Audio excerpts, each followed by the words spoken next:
Hello guys, mambo vipi? Ni Samuel hapa hivi, Samuel Wekesa, na leo hii ningependa tu kuambia guys, hata kama ni aje, lakini kuna mtaa zingine zimejaa panya, yani everywhere ukitembea tu ni panya tu, na ni panya wakubwa ambao hata paka ikiwaona inaweza ikakimbia vibaya sana.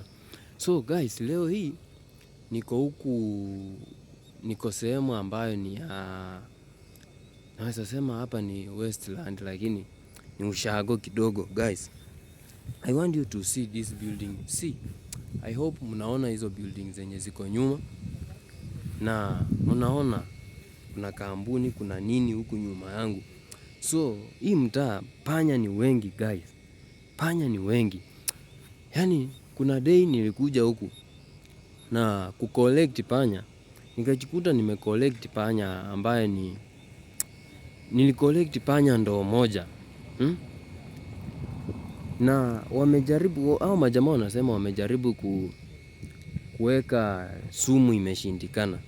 Wamejaribu kutumia kitu yoyote kuua hizi panya, but imeshindikana guys. So hadi wamegeuza sasa panya inakuwa ya kuunda food, inaunda stew. I hope hata kama ni nini, but panya nayo unakula aje surely? Watu wanakula panya hii mtaa. You can see hizi mabuilding zote zimejaa panya, hizi makorofa zenye mnaona hizi.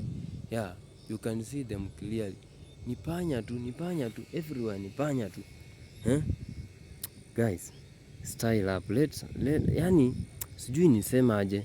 Kama uja subscribe kwa hii channel, mazee subscribe to get more information. Nitakuwa na update soon.